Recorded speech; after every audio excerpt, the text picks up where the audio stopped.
வணக்கம் ஃப்ரெண்ட்ஸ், நம்ம இந்த வீடியோவில் பார்க்க போகிறது என்னன்னு பார்த்தீங்கன்னா 11th ஸ்டாண்டர்ட் ஃபிசிக்ஸ் புக்கில் உள்ள டாப்பிக்கான, அதாவது செகண்ட் வால்யூம். ஓகேவா? ஸோ செகண்ட் வால்யூம் ஃபிசிக்ஸில் ஃபஸ்ட்டு டாபிக் வந்து ஈர்ப்பியல், கிராவிடேஷன் அப்படிங்கிறது கொடுத்துருக்காங்க. ஸோ இந்த பாடத்தை தான் நம்ம இங்கே பார்க்க போகிறோம். ஸோ இதுக்கு முன்னாடி போட்ட 5 லெசன்ஸுமே வால்யூம் 1ல் வந்திருக்கோம். ஸோ மிச்சம் இருக்கக்கூடிய 6 லெசன்ஸ் வந்து வால்யூம் 2ல் வந்திருக்கோம். ஓகேவா? ஸோ அதை இனிமேல் தொடர்ந்து பார்க்கலாம். ஸோ நிறைய பேர் வந்து பிடிஎஃப் கேட்குறீங்க. நான் ஃபுல்லாக கம்ப்ளீட் பண்ணிவிட்டு உங்களுக்கு பிடிஎஃப்கான டீட்டெயில்ஸ் வந்து ஷேர் பண்ணுறேன். ஐயோ, ஃபஸ்ட்டு இயற்பியலில் என்ன சொல்லியிருக்காங்கன்னு பார்த்தீங்கன்னா 2017ஆம் ஆண்டில் இயற்பியலுக்கான நோபல் பரிசு வழங்கப்பட்டிருக்கு இல்லையா? ஸோ அதில் எந்த டாப்பிக்கு இந்த நோபல் பரிசை வழங்கினாங்க அப்படின்னு பார்த்தீங்கன்னா ஈர்ப்பியல் அலைகளுக்கான கண்டுபிடிப்புகள். ஸோ கிராவிடேஷனல் வேவ்ஸ் பற்றி கண்டுபிடிச்சதுக்கு தான் 2017 நோபல் பரிசு வழங்கப்பட்டிருக்கு. ஸோ அந்த அளவுக்கு ஈர்ப்பியல் அலைகள் பற்றியோ ஈர்ப்பியலை பற்றியோ நிறைய கண்டுபிடிப்புகள் நடந்துக்கிட்டே தான் இருக்குது அப்படின்னு சொல்லியிருப்பாங்க.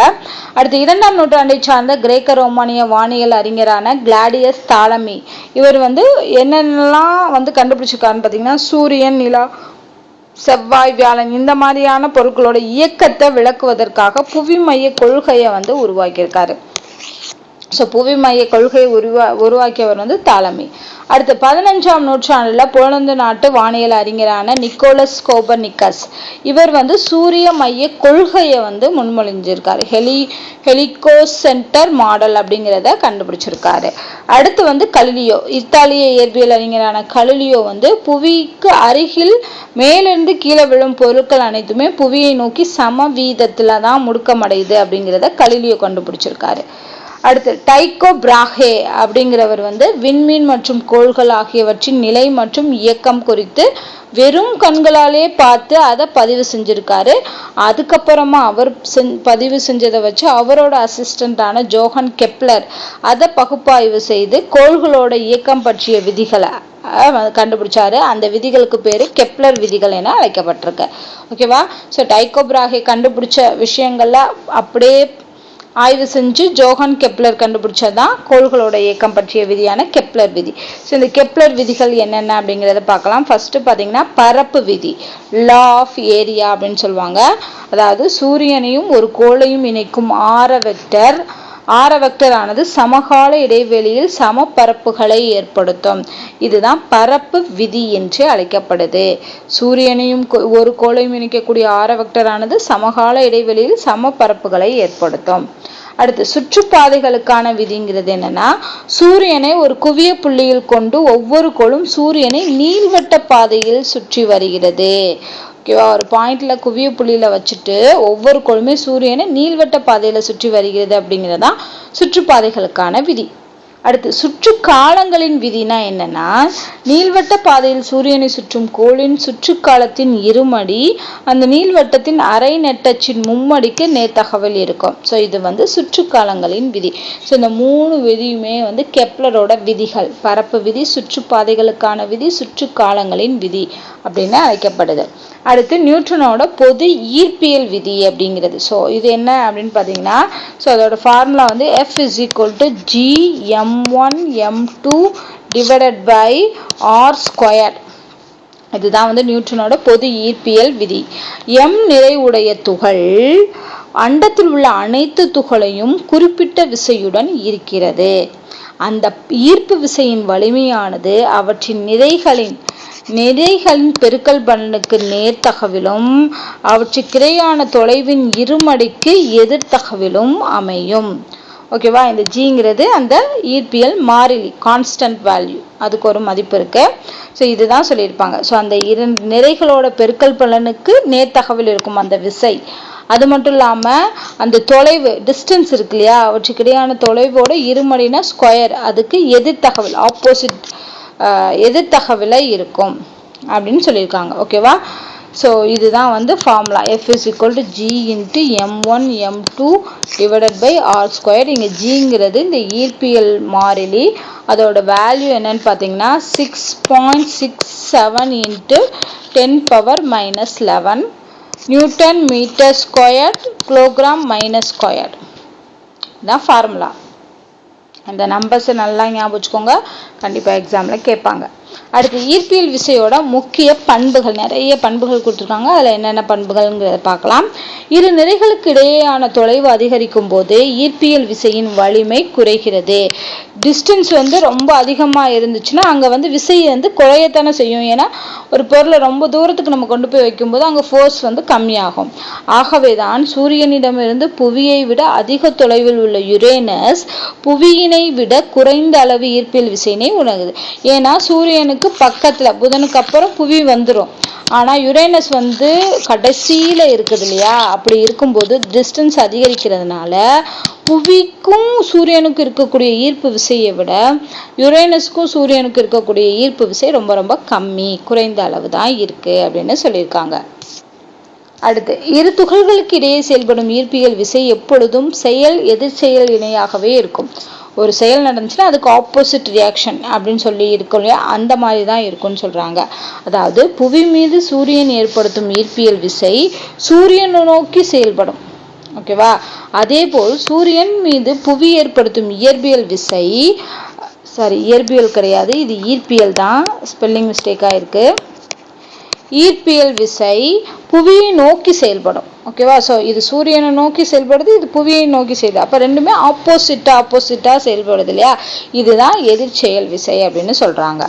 அடுத்து பூமியின் கோண உந்தம் சூரியனை பொறுத்து ஒரு மாறா வெக்டராகவும் அது அனைத்து கோள்களுக்கும் பொருந்தும். இந்த கோண உந்த மாறாத்தன்மைக்கு மாறாத்தன்மை தான் கெப்லர் இரண்டாம் விதியை ஏற்படுத்துகிறது. ஸோ கோண உந்த மாறாத்தன்மை தான் எந்த விதியை ஏற்படுது, கெப்லரோட இரண்டாம் விதியை ஏற்படுத்துது. சூரியனின் ஈர்ப்பு விசையின் காரணமாக புவியானது சூரியனை சுற்றி வருகிறது. அந்த ஈர்ப்பு விசை இருக்கிறதுனாலதான் சூரியனை சுத்தி புவி சுத்திக்கிட்டு இருக்க எனும்போது நம் சூரியனையும் புவியையும் புள்ளி நிறைகளாக கருதுகிறோம். ஒரு பாயிண்ட்ல இருக்கக்கூடிய புள்ளி நிறைகளாக நம்ம சூரியனையும் புவியையும் கருதுறோம். ஒரே ஒரு சிறப்பு நேர்வில் மட்டும் இரு பொருட்கள் மிக அருகில் இருந்தாலும் புள்ளி நிறை என்று அனுமானத்தை பயன்படுத்தலாம். ஸோ புள்ளி நிறைங்கிற அனுமானத்தை எப்போ பயன்படுத்தலாம்னா ஒரு சில குறிப்பிட்ட கண்டிஷன்ஸ்ல மட்டும்தான் பயன்படுத்த முடியும். அடுத்து எம் நிறையுடைய உள்ளீடற்ற கோளத்தின் உட்புறம் எம் நிறையை வைப்போம். எம் நிறை உணரும் ஈர்ப்பியல் விசை என்பது சுழி. ஓகேவா? ஸோ கோளத்தின் உள்ள எம் நிறையுடைய ஒரு பொருளை வச்சோம் அப்படின்னா இந்த பொருள் உணரக்கூடிய ஈர்ப்பியல் விசை என்பது சுழியா இருக்கும். நன்கு பழுத்த மாங்கனி மரத்திலிருந்து கீழே விழுவதற்கும் நிலா புவியை சுற்றுவதற்கும் காரணம் ஒரே ஈர்ப்பியல் விசைதான். இதுதான் ஈர்ப்பியல் விதியோட வெற்றியா சொல்லப்படுது. ஏன்னா எல்லாத்துக்குமே அந்த ஈர்ப்பியல் விசைங்கிற ஃபோர்ஸ் தான் காரணம்னு சொல்றாங்க. அடுத்து நியூட்டனின் எதிர்த்தகவு இருமடி விதி. அது ஃபார்முலா என்னன்னு பார்த்துக்கோங்க. A = ஏன்னா இது எதிர்த்தகவு இல்லையா, ஸோ -v²/r. இருமடி விதினா ஸ்கொயர். ஸோ ஆரமுடைய வட்டப்பாதையில் இயங்கினால் மையப்புள்ளியை நோக்கி செயல்படும் மைய நோக்கு முடுக்கத்தோட வேல்யூ -v²/r. அடுத்து ஈர்ப்பியல் மாறிலி பற்றி சொல்லியிருப்பாங்க. சூரியனுக்கும் புவிக்கும் இடையே உள்ள ஈர்ப்பு விசை மிக அதிகமாக இருப்பதும் நிறை குறைவான மிகச்சிறிய பொருட்களுக்கிடையே விசை புறக்கணிக்கத்தக்க அளவில் மிக குறைவாக இருப்பதும் காரணத்தை தான் ஈர்ப்பியல் மாறிலியோட மதிப்பு விளக்குகிறது. ஏன் ஒரு சிலதுக்கு ஈர்ப்பு விசை அதிகமாகவும் ஒரு சிலதுக்கு ஈர்ப்பு விசை கம்மியாகவும் சிலதுக்கு நெக்லிஜென்ஸா இருக்கிறதுக்கு காரணம் இந்த ஈர்ப்பியல் மாறிலியோட மதிப்புனால தான் அப்படின்னு சொல்றாங்க. அடுத்து 1898 ஹென்றி கேவன்டிஸ் அப்படிங்கிறவர் குறுக்கு தராசு, அதாவது டார்ஷன் பேலன்ஸ் அப்படிங்கிற கருவியின் மூலமா தான் ஜியோட வேல்யூவை கண்டுபிடிக்கிறார். ஸோ ஜியோட வேல்யூ, ஈர்ப்பியல் மாறிலியோட வேல்யூவை கண்டுபிடிச்சது யாருன்னு பார்த்தீங்கன்னா ஹென்றி கேவன்டிஸ். அடுத்து இரு பொருட்கள் ஒன்றுடன் ஒன்று தொட்டு கொண்டிருக்கும் போது ஏற்படும் விசை தொடு விசை. அதே இது தொடாத போதும் சில விசையை உணருது இல்லையா, அதுதான் தொடா விசை. எக்ஸாம்பிள் சூரியனும் புவியும் ஒன்று தொட்டுக்கல, ஆனாலும் அங்க என்ன ஆகுது, ஒரு வகையான ஈர்ப்பு விசையை உணருது. அதுக்கு பேரு தொடா விசை. ஒன்றை ஒன்று தொடாத இரு நிறைகள் இடையே நடைபெறும் இடைவினைக்கு பேரு ஈர்ப்பு புலம் அப்படின்னு சொல்றாங்க. ஓகேவா? அந்த ஈர்ப்பு புலம் இருக்கிறதுனால அந்த விசையை உணர முடியுது. தூரம் அதிகரிக்கும் போது ஈர்ப்பு புலத்தோட வலிமை குறையும்.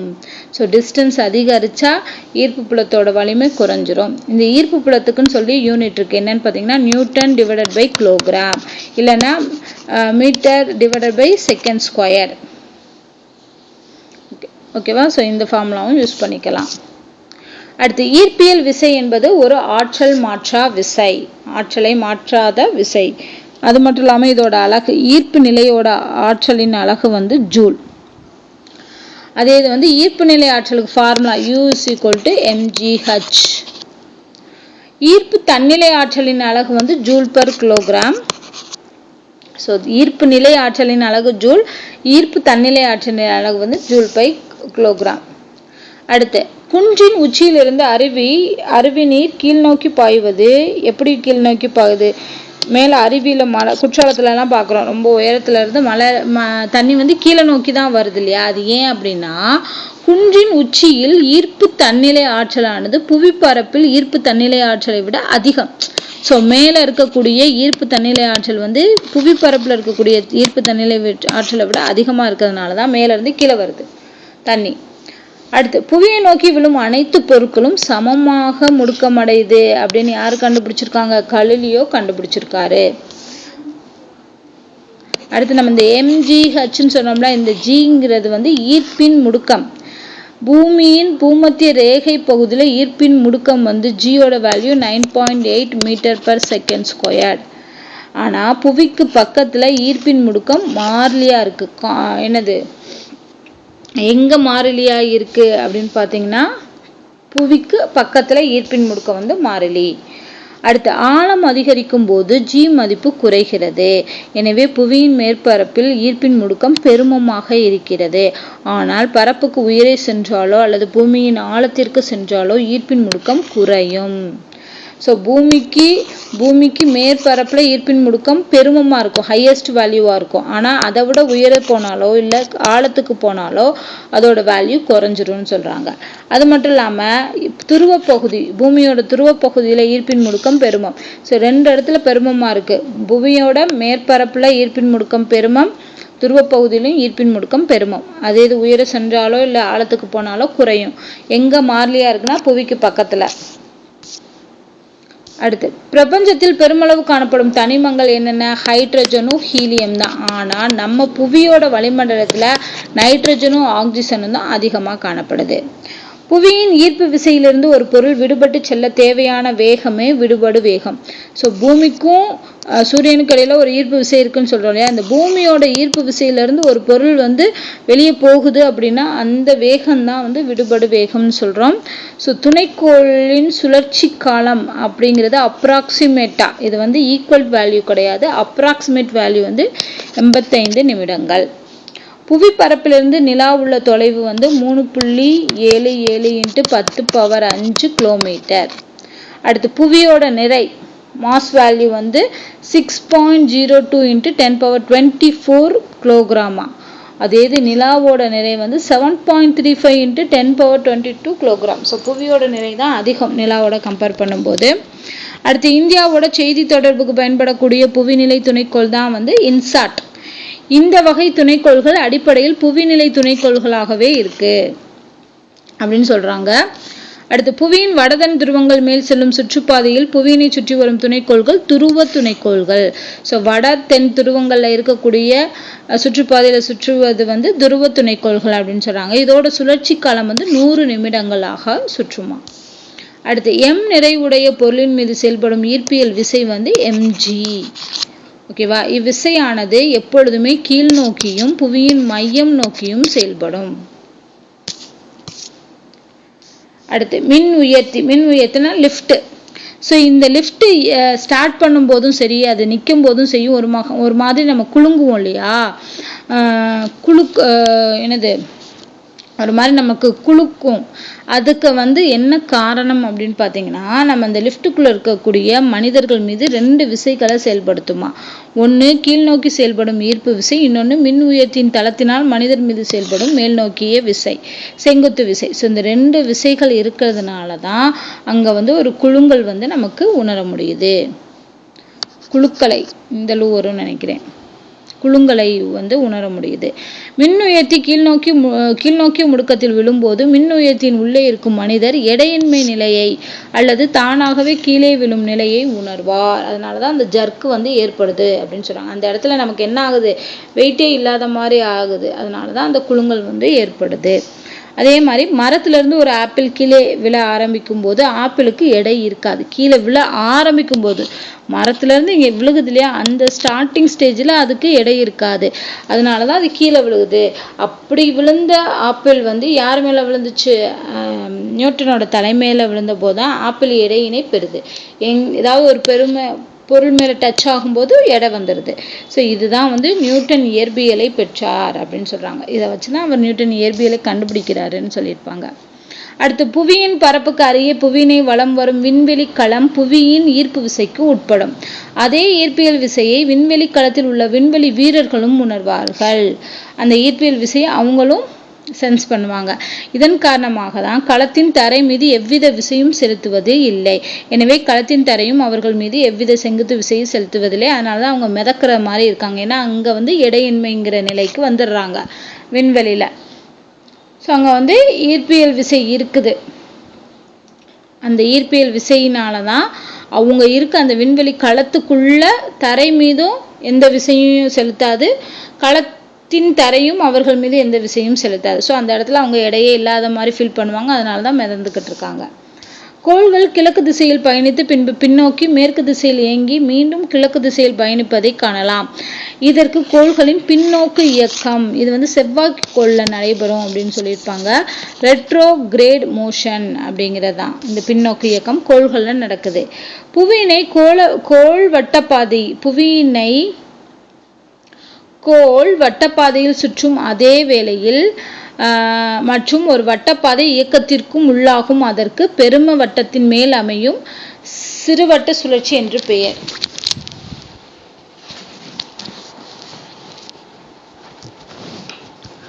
புவியினை சார்ந்து கோள்களின் சார்பு இயக்கத்தின் காரணமாக கோள்கள் பின்னோக்கி செல்வது போன்ற இயக்கத்தை பெறுகின்றன.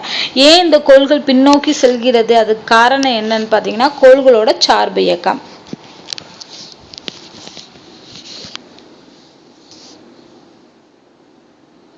புவிக்கும் செவ்வாய்க்கோளுக்கும் இடையேயான சார்பு இயக்கத்தின் காரணமாதான் ஜூலை மந்த்ல இருந்து அக்டோபர் மந்த் வரை செவ்வாய்க்கோள் வந்து பின்னோக்கி செல்வது போல தோன்றுகிறது.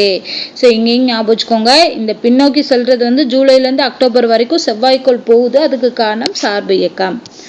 பூமியில் இருந்து பார்க்கும்போது சூரியனுக்கும் வெள்ளிக்கோளுக்கும் இடையேயான அதிகபட்ச கோணம் வந்து 46 டிகிரி. அதே இது புதன்கோளுக்கும் சூரியனுக்கும் இடையே உள்ள அதிகபட்ச கோணம் 22.5 டிகிரி. அடுத்து, புவியை பொறுத்து வெள்ளிக்கோள் பெரும நீட்சி நிலையில் 46 டிகிரியில் உள்ள போது சூரியனுக்கும் வெள்ளிக்கும் உள்ள கோட்டுக்கும் வெள்ளிக்கும் பூமிக்கும் உள்ள கோட்டுக்கும் இடைப்பட்ட கோணம் வந்து 90 டிகிரி. ரெண்டுமே செங்குத்தா அமையுது. ஸோ இந்த டிகிரிலாம் ஞாபகம் வச்சுக்கோங்க. அண்ட் கிமு 225 அலெக்சாண்ட்ரியாங்கிற நகரில் வாழ்ந்த கிரேக்க நூலகர் தான் எரட்டோஸ்தனீஸ். இவர் தான் புவியோட ஆரத்தை ஃபர்ஸ்ட் அளக்குறாரு. புவியின் ஆரம் இவ்வளோ இருக்குன்னு சொன்னவர் வந்து எரட்டோஸ்தனீஸ். ஒரு மைல் என்பது எவ்வளோ கிலோமீட்டர்னா 1.609 கிலோமீட்டர்.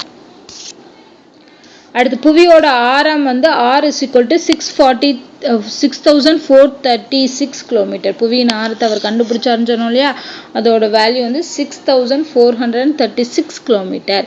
3ஆம் நூற்றாண்டில் கிரேக்க நாட்டு வானியல் அறிஞர் தான் ஹிப்பார்கஸ். இவர் தான் பூமிக்கும் நிலவுக்கும் உள்ள தொலைவை கண்டுபிடிக்கிறார், ஹிப்பார்கஸ். அடுத்து 2018 ஜனவரி 31 நம்ம தமிழ்நாடு உட்பட பல்வேறு பகுதிகளில் வந்து முழு சந்திர கிரகணம் வந்து நடைபெற்றிருக்குன்னு கண்டுபிடிச்சிருக்காங்க. அடுத்து, புவியின் கருநிழல் பகுதியில் நிலா உள்ள போது சிவப்பு நிறத்தில் நிலா தெரியுமா? நிலா எப்போ சிவப்பு நிறத்துல தெரியும்னா பூமியோட கருநிழல் பகுதியில நிலா இருக்கும்போது. அதே இது அந்த கருநிழல் பகுதியை விட்டு நிலா வெளியேறிய உடனே பிறை நிலவு, கிரசன்ட்னு சொல்றோம் இல்லையா, அந்த பிறை நிலவு வந்து தெரியும். முழு நிலவு நாளின் போது நிலவின் சுற்றுப்பாதையும் பூமியின் சுற்றுப்பாதையும் ஒரே தளத்தில் அமைந்தால் சந்திர கிரகணம் தோன்றும். அதே மாதிரி அமாவாசை அன்று அமைஞ்சிச்சுன்னா அது சூரிய கிரகணமா தோன்றும். நிலாவின் சுற்றுப்பாதையானது புவியின் சுற்றுப்பாதை தளத்திலிருந்து 5 டிகிரி சாய்ந்து காணப்படுகிறது. இந்த 5 டிகிரி சாய்வு உள்ளதால் ஆண்டின் ஒரு குறிப்பிட்ட காலத்தில் மட்டுமே சூரியன், புவி மற்றும் நிலவு இது 3 ஒரே நேர்கோட்டுல வரும். அப்படி வர்றதுனால மட்டும்தான் இந்த 3 நிலைகளை பொறுத்து சந்திர கிரகணமோ சூரிய கிரகணமோ ஏற்படுது. ஏன் வந்து வருடம் ஃபுல்லா ஏற்படலை அப்படின்னா அதுக்கு காரணம் இதுதான். அந்த 5 டிகிரி சாஞ்சு இருக்குது இல்லையா, அதனால மட்டும்தான் வருஷத்துக்கு ஒரு குறிப்பிட்ட டைம்ல மட்டும்தான் இந்த மூன்றும், அதாவது சூரியன், புவி, நிலவு, இது மூணு ஒரே நேர்கோட்டில் வந்து சந்திர கிரகணத்தையோ அல்லது சூரிய கிரகணத்தையோ ஏற்படுத்துது. அடுத்து புவியானது சூரியனை 23.5 டிகிரி கோணச்சாய்வுடன் சுற்றி வருவதாலேயே பருவ காலங்கள் தோன்றுகின்றன. இது ரொம்ப முக்கியம்.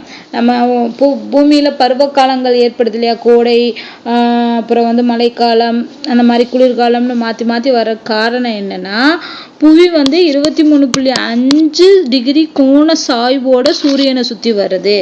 அதனால தான் பருவ காலங்கள் தோன்றுகிறது.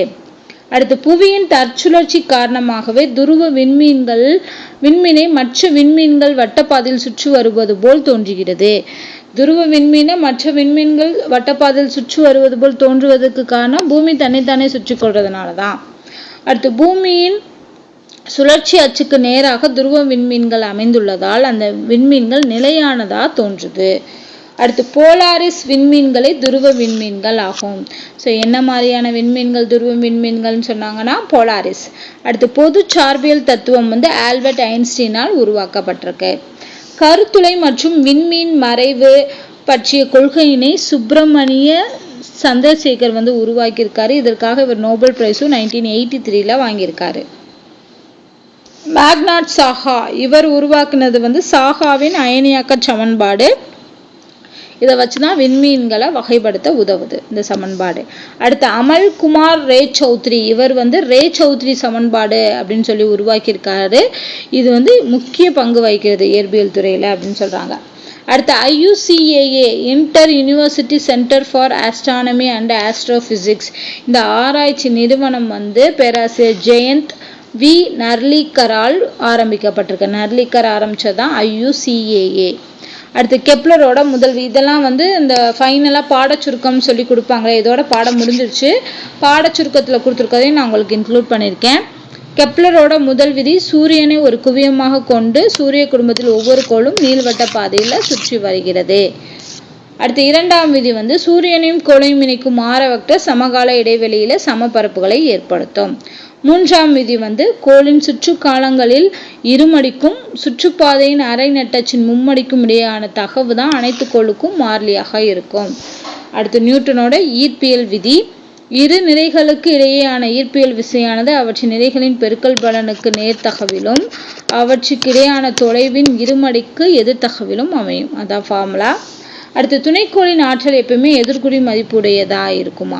துணைக்கோளானது புவியின் ஈர்ப்பு விசையினால் பிணைக்கப்பட்டுள்ளதை இது குறிக்கிறது.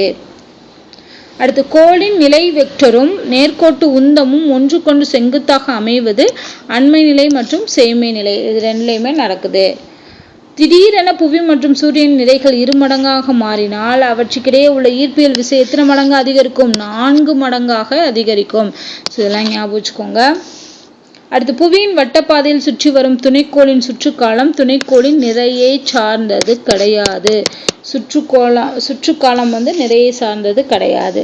அடுத்து புவிக்கும் சூரியனுக்கும் இடையே உள்ள தொலைவு 2 மடங்கு ஆச்சுன்னா ஒரு வருஷத்துக்கு எத்தனை நாள் வருமா? 1032 நாள் வரலாம் அப்படின்னு சொல்றாங்க.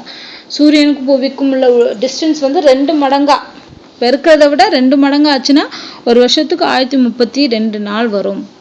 கெப்லரின் இரண்டாம் விதியானது கோண உந்த மாறா விதியின்படி அமைஞ்சிருக்கு.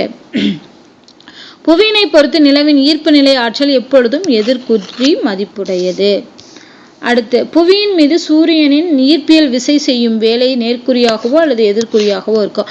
இதெல்லாம் வந்து புக் பேக் கொஸ்டின், ஓகேவா? ஸோ இதுல இருந்து வர்றது எல்லாமே புக் பேக் கொஸ்டின்ல வர்றது. புவியின் நிறையும் ஆரமும் 2 மடங்கானால் ஈர்ப்பியல் முடுக்கம் வந்து G/2 பாதியா குறைஞ்சிரும். புவியினால் உணரப்படும் சூரியனின் ஈர்ப்பு புலத்தின் எண் மதிப்பு ஜனவரி மாதத்தில் அதிகமாகவும் ஜூலை மாதத்தில் குறைவாகவும் இருக்குமா. சென்னையிலேருந்து திருச்சிக்கு ஒரு மனிதர் சென்றால் அவரோட எடைங்கிறது குறையும்னு சொல்றாங்க. சென்னை டு திருச்சி போகும்போது அவரோட எடை வந்து குறையறதுக்கு வாய்ப்பு இருக்கு. அடுத்து சுருள்வில் தராசு ஒன்றுடன் 10 கிலோ நிறை இணைக்கப்பட்டுள்ளது. சுருள்வில் தராசு மின் உயர்த்தி ஒன்றின், அதாவது லிப்ட் ஒன்றின் கூரையில் பொருத்தப்பட்டுள்ளது. மின் உயர்த்தி தானாக கீழே விழுகும் போது தராசு காட்டும் அளவீடு சுழி. ஏன்னா அங்க வந்து எடையின்மை ஏற்படும் இல்லையா, ஸோ அதனால சுழி. ஈர்ப்பின் முடுக்கத்தின் மதிப்பு அதன் தற்போதைய மதிப்பினை போல் 4 மடங்காக மாறினால் விடுபடு வேகம் 2 மடங்காகும். புவியினை சுற்றும் துணைக்கோளின் இயக்க ஆற்றல் நிலையாற்றலை விட குறைவாதான் இருக்கும். ஸோ இதோட வந்து இந்த லெசன் வந்து கம்ப்ளீட் ஆயிடுச்சு. கொஞ்சம் பெரிய லெசன் தான், இருந்தாலும் அதில் உள்ள முக்கியமான நோட்ஸ் எல்லாத்தையுமே பார்த்தாச்சு. அடுத்த லெசன் வந்து 7th லெசன், அதை வந்து நம்ம பார்க்கலாம். ஸோ இதில் வந்து 11 லெசன் வரைக்கும் இருக்குது. ஸோ கிட்டத்தட்ட இன்னும் ஒரு 4 லெசன் நம்ம பார்க்கணும், 5 லெசன் பார்க்கணும். ஸோ பார்த்துட்டோம்னா ஃபிசிக்ஸ் வந்து கம்ப்ளீட்டடாகவே 11th ஸ்டாண்டர்ட் ஃபிசிக்ஸை கம்ப்ளீட் பண்ணிடலாம். ஸோ இந்த வீடியோ உங்களுக்கு பிடிச்சிருந்தா லைக் பண்ணுங்கள், ஷேர் பண்ணுங்கள், மறக்காமல் நம்ம சேனலை சப்ஸ்கிரைப் பண்ணிவிட்டு சப்போர்ட் பண்ணுங்கள். நன்றி.